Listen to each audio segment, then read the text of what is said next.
प्रधानमंत्री के भाषण के बाद प्रतिक्रियाएं भी सामने आई। पीएम के भाषण पर कांग्रेस सांसद गौरव गोगोई ने हमला साधा है। प्रधानमंत्री के भाषण में अहंकार दिख रहा है कि गौरव गोगोई ने कहा। गोगोई के बयान पर गिरिराज सिंह ने भी फिर पलटवार किया। जितनी गाली देंगे जनता उतना आशीर्वाद देगी।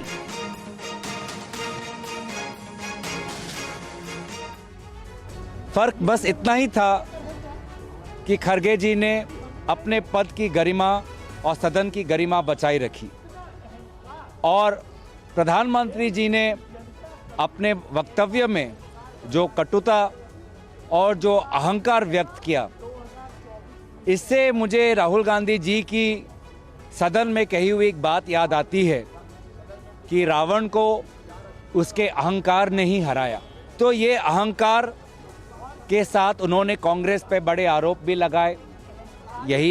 हम उनसे यही अपेक्षा करते थे। ये अहंकार को आने वाले 2024 के निर्वाचन में भारत की जनता जनार्दन इस अहंकार को भंग करेगी। मोदी जी को ये गौरव गोगोई नहीं बल्कि सोनिया गांधी से लेके राहुल गांधी तक उनकी मां को, पिताजी को गालियां ही देने का काम किया।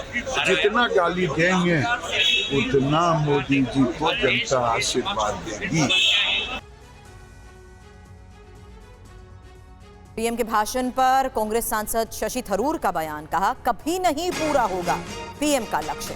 थरूर के बयान पर रविशंकर प्रसाद का पलटवार, कहा लोकसभा चुनाव में बीजेपी 370, एनडीए 400 के पार। एक ही नई चीज थी कि वो 370, 400, मेरे ख्याल में अगर वो ज्योतिष नहीं है, मेरे ख्याल में वो पुरोहित नहीं है और वो जाके प्राण प्रतिष्ठा किया, ज्योतिष नहीं है, प्रेडिक्शन भी देने लगे, मेरे ख्याल में ये तो नहीं होने वाला है। लेकिन अंत में तो जनता ही तय करेंगे। अब मेरे ख्याल में जनता उनको इस किस्म के रिजल्ट नहीं देने वाले हैं। और मेरे ख्याल में मोदी जी के भाषण में ही हमें अच्छा लगा कि उनकी मूड जरा सा डाउन हो गए हैं। 400 के पार ये तो जनता का मूड है, देख रहे हैं आप भी। 370 तो भाजपा को आएगा ही आएगा पार। और जहां तक पहले प्रोडक्ट के बारे में बात है, कितनी बार लॉन्च किया जाएगा उस प्रोडक्ट को। यहां इंडिया गठबंधन टूट रहा है और वो चल रहे हैं जोड़ने के लिए, तो अच्छी बात है।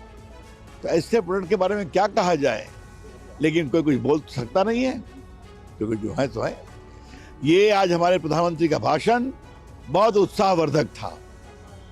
वर्तमान में क्या काम किया, भविष्य में भारत को कहां ले जाना है। वहीं बीएसपी सांसद दानिश अली का प्रधानमंत्री मोदी पर भी हमला सामने आया। इतना अहंकारी भाषण शोभा नहीं देता प्रधानमंत्री को। प्रधानमंत्री के भाषण पर बोले चिराग पासवान, फिर 400 सीट का लक्ष्य पूरा होगा, ये कहना है चिराग पासवान का। देखिए, इतना अहंकारी भाषण प्रधानमंत्री को शोभा नहीं देता। देश के प्रधान, बहुत अहंकारी भाषण था और देश की जनता अहंकार तोड़ देती है। आप देश के पहले प्रधानमंत्री पंडित जवाहरलाल नेहरू के बारे में ऐसे मखौल उड़ाते हैं। अरे आपका तो कोई इतिहास नहीं था। आप परिवारवाद की बात कर रहे हो, आपको अपने पार्टी के अंदर परिवारवाद नहीं दिखता। ये क्या है? हम राजनीति की भी बातें रखेंगे पर तथ्यों के साथ रखेंगे। दिक्कत इस बात की है कि विपक्ष इन बातों को कभी समझ ही नहीं पाया। प्रधानमंत्री जी ने जो आंकड़े दिए, आप उनको झुठला के दिखाइए। प्रधानमंत्री जी ने जो पूर्व के प्रधानमंत्रियों के द्वारा बातें कही गई हैं, उनको ही उन्होंने कोट किया है, उसको आप झुठला के बताइए।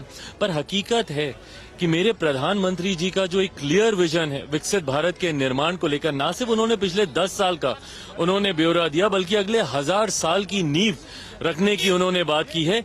ये क्लैरिटी ऑफ विजन की जरूरत है एक विकसित भारत के निर्माण के लिए।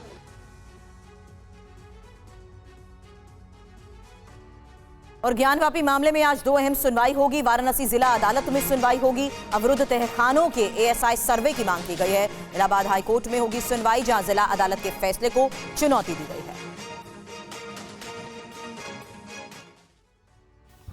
ज्ञानवापी मामले में आज 2 अहम सुनवाई होनी है। एक मामला वाराणसी की जिला अदालत, वहीं इलाहाबाद हाईकोर्ट में दूसरे मामले की सुनवाई होनी है। वाराणसी जिला अदालत में लगी याचिका ज्ञानवापी में अवरुद्ध तहखानों के एएसआई सर्वेक्षण की मांग को लेकर है। हिंदू पक्ष की तरफ से राखी सिंह ने ज्ञानवापी परिसर में मौजूद सभी तहखानों की एएसआई से साइंटिफिक जांच कराने की मांग को लेकर याचिका लगाई है। राखी सिंह ने तर्क दिया है कि ज्ञानवापी परिसर की धार्मिक प्रकृति को स्थापित करने के लिए इन तहखानों का सर्वेक्षण करना अनिवार्य है। दोपहर 2 बजे इस केस में सुनवाई शुरू होने की उम्मीद है। वहीं ज्ञानवापी परिसर के व्यासडी के तहखाने में पूजा अर्चना शुरू किए जाने की इजाजत को लेकर वाराणसी के जिला जज के आदेश के खिलाफ दायर याचिका पर इलाहाबाद हाई कोर्ट में सुनवाई होगी। अंजुमन इंतजामिया मस्जिद कमेटी ने वाराणसी जिला जज के आदेश को चुनौती दी है। सुनवाई में मुस्लिम पक्ष की तरफ से डीएम को रिसीवर नियुक्त किए जाने के 17 जनवरी के आदेश को भी चुनौती दी जाएगी। दोपहर 2 बजे इस मामले में सुनवाई शुरू होने की उम्मीद है।